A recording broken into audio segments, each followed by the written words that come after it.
Vamos a empezar en el año 1343 a.C., más o menos, que es concretamente el año 5 del reinado de Amenhotep IV. Y es un momento trascendental, porque decide, como ya os había adelantado, decide cortar todos los lazos con la tradición egipcia hasta ese momento, tanto religioso como político. Fue un cambio en las bases de la civilización egipcia, directamente de la sociedad. ¿Qué pasó en ese año 5? Manda a construir una ciudad totalmente nueva, que será conocida como Amarna. Bueno, lo que ahora es conocido, perdón, como Amarna, que recibe el nombre de Aketatón. Eso fue en el año 5 de su reinado.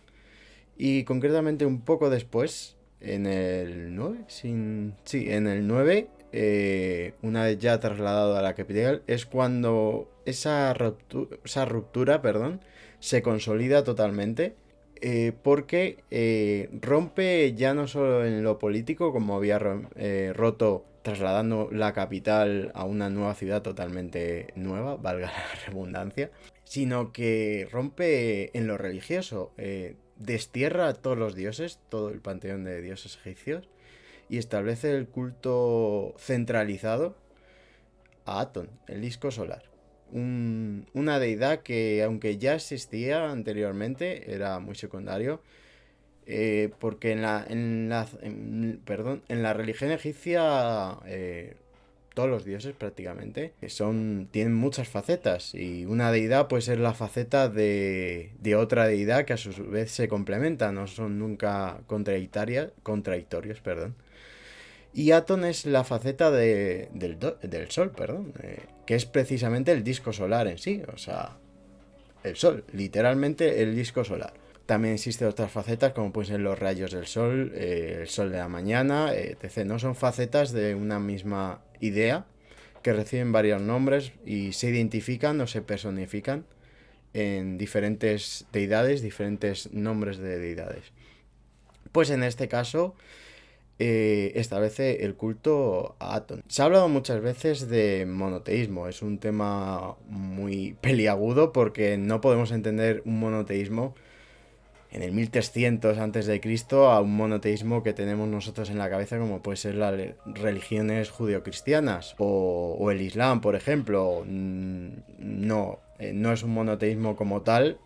Sí que muchos investigadores lo han asociado como una especie de primer monoteísmo o antecedente de lo que aparecerá en la religión judía, el monoteísmo. Pero a la hora de hablar de esto hay que tener mucho cuidado. Hablar sobre todo de la palabra monoteísmo. Hay algunos que la usan mucho para referirse a otros no les gusta nada, pero está claro que no se puede hablar de esta idea que tenemos nosotros ahora de monoteísmo. Bueno, esto es lo que pasa en este momento. Y antes de seguir y entender un poco este proceso, vamos, como siempre, a hablar un poco del contexto histórico, ¿no? Donde nos situamos. Vale, físicamente estamos en Egipto, eso lo tenemos claro, pero cronológicamente estamos en el Reino Nuevo, concretamente dinastía 18. 1352 a.C. muere Amenhotep III y deja un reino bastante estable, un reino próspero, donde se ha alcanzado la paz con Mitanni, otro gran reino de Próximo Oriente, que se ubicaba más o menos en lo que conocemos ahora como Siria, por esa zona más o menos. Y existía, digamos, un equilibrio de poderes entre Egipto y Mitanni. Habían alcanzado la paz, una paz estable, con lo cual Egipto y Mitanni también se beneficiaban de esa paz, pues comercio, contactos comerciales y económicos, con lo cual la paz había favorecido bastante a Egipto, y en ese momento es cuando muere Amenhotep III. Le sucede su hijo, que recibirá el nombre de Amenhotep IV. Amenhotep IV parece que no era el quien iba a sucederle. Hay algunas fuentes que hablan de otros, si no recuerdo mal, un Tutmosis, un príncipe heredero. Creo recordar que aparece en las fuentes como príncipe heredero, pero finalmente Le sucede Amenhotep, Amenhotep IV. Amenhotep es lo mismo que Amenofis, también se le conoce como Amenofis, como ya sabéis, o igual, ¿no? Los nombres egipcios que acaban en is suelen ser el nombre griego que le dieron los griegos. Isis, por ejemplo, ¿no? Es el nombre o la denominación griega a esa deidad. Pues Amenhotep es la transliteración egipcia, por así decirlo, y Amenofis es como le llamaban los griegos. Quería dejar este apunte, porque, claro, a lo mejor lees Amenofis IV, Amenhotep IV, son dos personas diferentes, no, es la misma, ¿vale? En este momento, había dicho, 1352 a.C., sube al trono Amenhotep IV, parece que es coronado en Tebas, porque los reyes en este momento son originarios de Tebas, pero la capital, es decir, donde está la corte, es en Memphis.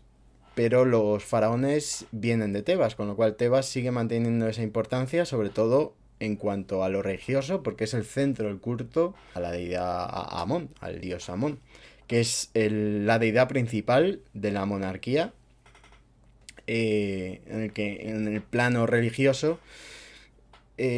Amón es el dios de la realeza y el faraón es el hijo directo de Amón.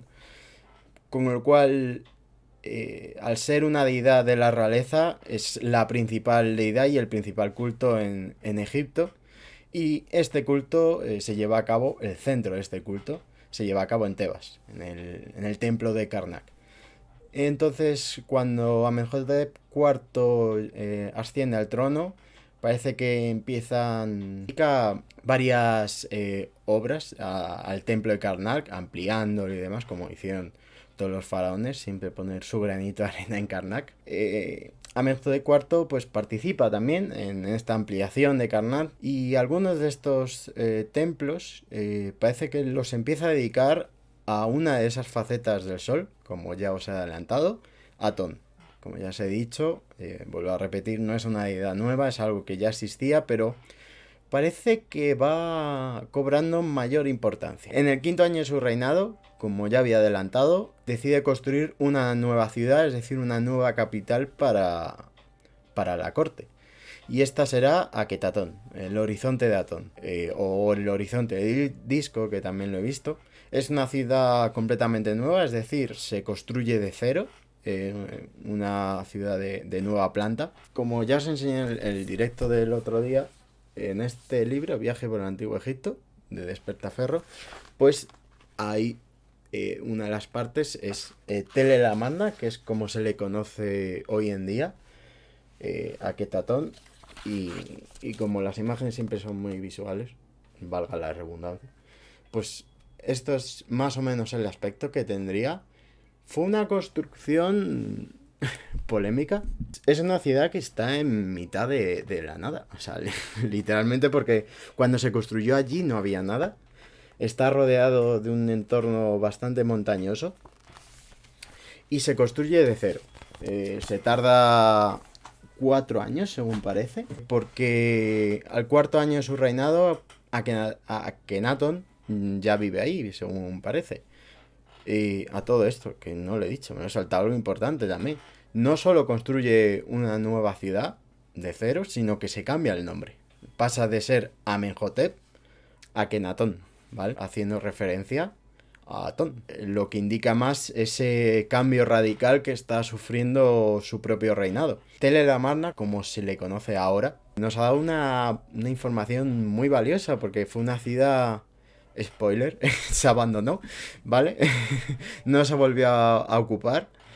Y esto ha hecho que todos sabéis, o si no ya lo digo, las ciudades antiguas o las ciudades hoy en día tienen niveles de ocupación, y cuando se excava una ciudad antigua se va excavando por niveles y sucesivas ocupaciones de diferentes siglos, ¿no? Eso le pasa a todo yacimiento, toda ciudad, ¿no? Incluso hay ciudades en Egipto propiamente que siguen habitadas hoy en día, pero que debajo de ellas hay una ciudad de época faraónica, ¿no?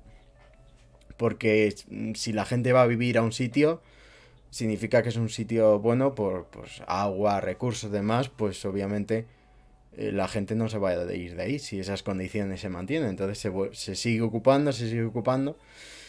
Pero la característica de Tela de Amarna es que no, que se abandonó, con lo cual no sufrió esa destrucción y desperfectos a lo largo de los siglos por estar habitada, sino que se abandonó, se destruyó, ¿no? Por el paso del tiempo, pero quedó muy... Pero lo más valioso es que nos ha dejado mucha información sobre los palacios egipcios, por ejemplo, que es algo que en Egipto no se tienen nada de información, bueno, nada no, prácticamente muy poca información queda de los templos, pero de los palacios no, y algo que en Tell el Amarna sí nos ha quedado, con lo cual nos ha dado esa valiosa información sobre del día a día del monarca, de los gobernadores, etc., ¿no? De la parte laica, que no me salía la palabra. También, sobre todo de documentación, la famosa correspondencia de Amarna, o las cartas de Amarna, perdón, con los hititas o Mitanni, ¿no?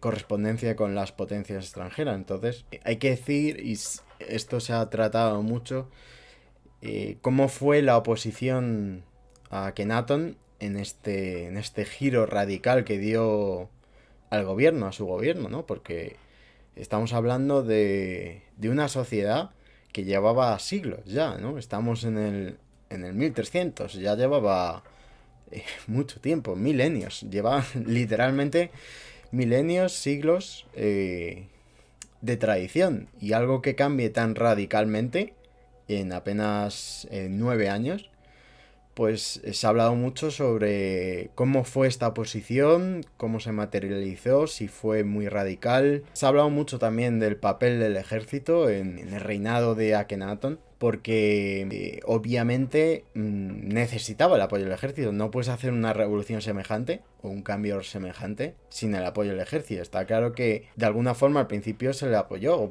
No podría haberlo hecho si no contaba con la fidelidad del ejército. Se sabe que durante este tiempo derrotó alguna rebelión en Nubia, y hay quien dice que los enfrentamientos con los hititas comenzaron en este tiempo, porque cuando ocurría todo esto en Egipto, vamos a dar también un mayor contexto internacional, en este momento el reino de Mitanni caía ante los hititas, una nueva potencia, rompía el equilibrio de poderes en Próximo Oriente. Hititas caían a la mano, perdón, del imperio hurrita de Mitanni, que eran como ya he dicho, Mitanni eran los aliados de Egipto, y parece que actuaron en defensa de sus aliados, aunque parece que no demasiado. Bueno, hay discrepancias sobre este punto.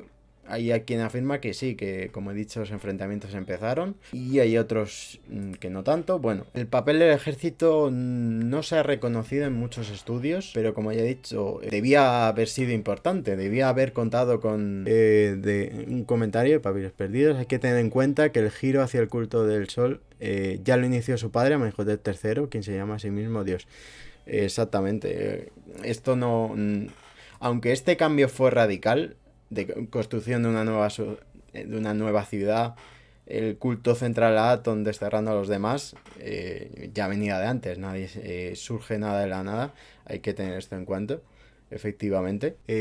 Además, Amenhotep III construyó Malcata, llamado el brillante Atón. Es verdad, cierto, recuerdo haberlo leído, sí. Gracias por el apunte. Y respecto también, siguiendo esto militar, eso, parece que empezaron los enfrentamientos, pero con este cambio de paradigma o cambio de actitud totalmente en la base de la sociedad egipcia, pues Egipto se cerró más a sí mismo, porque, como ya he dicho, podría haber oposición del ejército, bueno, no al principio, pero sobre todo, ¿quiénes eran los más perjudicados? ¿A quién afectaba más este cambio radical? Porque ya no era solo tener a Atón en el centro del culto, sino quitar a los demás dioses y sobre todo a Amón. Pues ¿quién fue lo más perjudicado?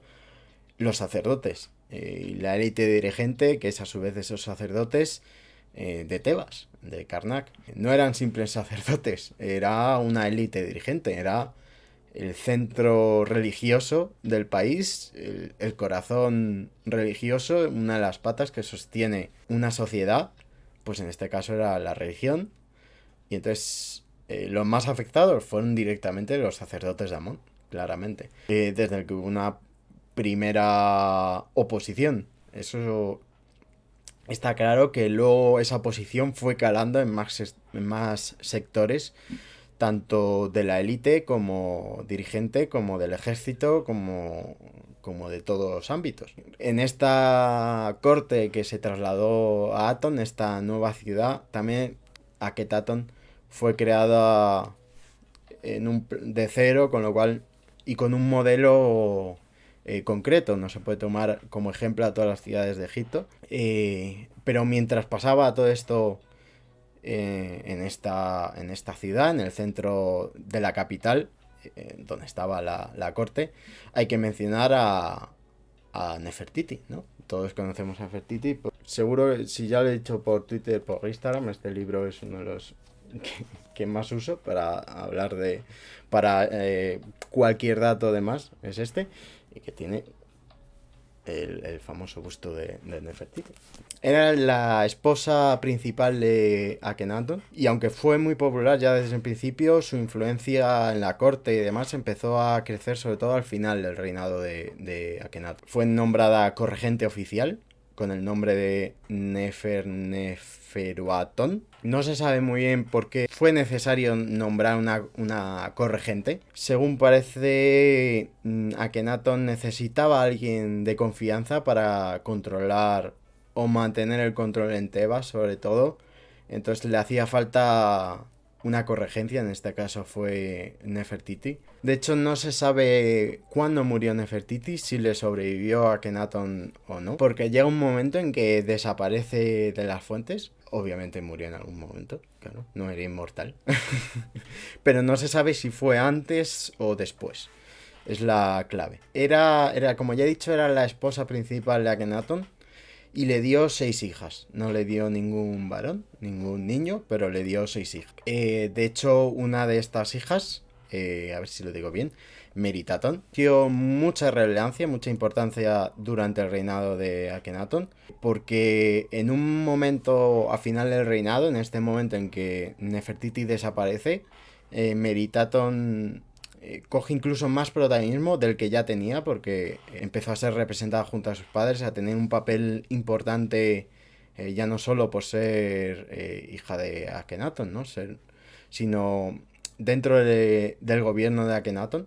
Pero llega un momento en que incluso sustituye a su madre, como esa figura junto a su padre. Con lo cual, por eso se cree que Nefertiti murió antes, porque le sustituyó su hija. Tenía 6 hijas, no le dio ningún hijo Nefertiti, pero tenía más esposas, como todos los faraones. Akenatón muere 1336 a.C., en el año 17 de su reinado. Muere Akenatón. Como ya he dicho, no tenía... O sea, Nefertiti le había dado 6 hijas. ¿Y quién le sucede? Tutankamón. Le sucede Tutankamón, que es el único varón que queda de la familia. O digamos, como ya he dicho, tenía hijas. ¿Y qué ocurre en este momento?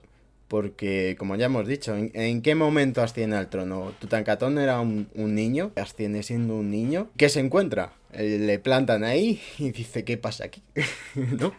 ¿Qué pasa? Pues se encuentra con la capital en Amarna. Se encuentra con que Egipto tiene el culto a Atón. Los demás dioses han sido apartados. El culto a Amón se ha quitado. La capital está en Amarna. ¿Qué pasa? Es un niño.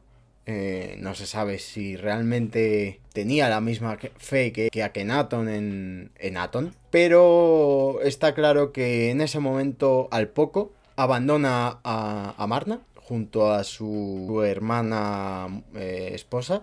Quiero recordar que era así, esposa, hermana. Abandona la capital.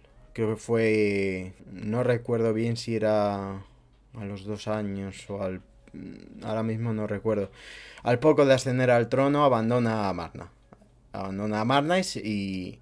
¿Qué ocurre en este momento? Pues claro, si la capital se va de una ciudad que había sido creada exclusivamente por Akenatón para albergar la corte, pues se sigue manteniendo durante unos años, pero como ya he dicho, se acaba abandonando y acaba cayendo en el olvido. La ciudad, que es lo que nos ha permitido tener toda esa información de la que os he comentado antes. Abandona la ciudad, primer declaración de intención. Abandona la ciudad y al poco restaura los viejos cultos en Tebas. Es decir, a Amón y el resto de deidades, y Atón se le quita en medio. Vuelve la figura central de Amón. ¿Qué significa esto? Obviamente Tutankamón no estaba él pensando, digo, pues que vuelva Amón, porque me gusta más. No, obviamente hay que ver el trasfondo de todo esto, ver el trasfondo de lucha de poderes, al fin y al cabo, de los sacerdotes, del sacerdocio Amón, que era quien manejaba los hilos por detrás, quien incluso podría manejar a Tutankamón por detrás, presionándolo para que tomara esa decisión, y otros que también les interesaba que todo volviera a ser como antes en cuanto a lo religioso y lo político, claro. Establece los nuevos cultos y cambia su nombre. ¿A cuál? A Tutankamón. Sí, ya suena un poco más, ¿no? El nombre. Efectivamente, el niño rey, tan famoso por el descubrimiento de su tumba prácticamente intacta por Howard Carter. Tutankamón se ha hecho tan famoso ahora mismo, pues tú sales a la calle, oye, dime un faraón egipcio, ¿no? Y lo primero te dirá, ¿qué dice friki? Pero después pues te dirá Tutankamón, seguramente el primero, ¿no? Se hizo muy famoso por la tumba totalmente intacta, con todos sus tesoros, demás. Una tumba egipcia con la momia intacta, con todo su ajuar, todos los tesoros. Por eso es tan famoso también, pero es muy importante también el descubrimiento de su tumba y todo lo que le relaciona, porque, como estamos viendo, vivió una época muy importante, es decir, justamente el periodo de Amarna, porque él se crió en Amarna, inmediatamente después. Es un periodo muy interesante, por eso es también muy importante ese rey, aunque vivió muy poco, aunque no hizo mucho más el pobre. Ha quedado de él es esa vuelta a las costumbres, esa vuelta a la religión antigua, a la religión de antes del periodo de Amarna, y que poco más le dio tiempo a hacer al pobre. Y llegando ya al final, ¿no? Ya se ha acabado el periodo de Amarna, y es un episodio que duró apenas 20 años. O sea, si lo pensamos bien, es muy corto, claro. Pero puede que por eso fuera tan revolucionario, ¿no? Por eso se le puede llamar Revolución de Amarna. Porque en apenas 20 años cambió todo radicalmente. Y puedes decir, bueno, son solo 20 años, un paréntesis, luego se vuelve toda la normalidad. Pero no fue así. Y Egipto no volvió a ser lo mismo. Fue un cambio muy trascendental en el seno de Egipto, en el seno de la civilización egipcia. La historia religiosa, cultural, no volvió a ser la misma. Cambió muchas tradiciones, cambió la sociedad egipcia de forma colectiva en todos los siglos posteriores. Ya no solo en la decoración, disposiciones funerarias que cambiaron también respecto a periodos anteriores. Pero también cambió la forma de dar culto a los dioses, de la relación con el faraón. Cambió radicalmente todas estas concepciones que luego veremos en siglos posteriores, con lo cual por eso es acertado denominarlo un poco Revolución de Amarna, porque aunque duró solo 20 años, cambió Egipto de base, y aunque siglos posteriores a Akenatón ese periodo se intentó borrar, ¿no? De ahí el sobrenombre de faraón hereje, que muchas veces se le establece. Se intentó borrar, como suele pasar a lo largo de la historia, intentar borrar, pero bueno, siempre queda, y por eso ahora mismo estamos hablando de eso, ¿no? Porque no lo borraron del todo. Se intentó borrar al faraón hereje, pero aquí está. Siempre quedó su revolución. Quedó estos 20 años siempre para la historia de Egipto. Luego vendrían otras épocas. Y hasta aquí la historia de Akenatón, el faraón hereje.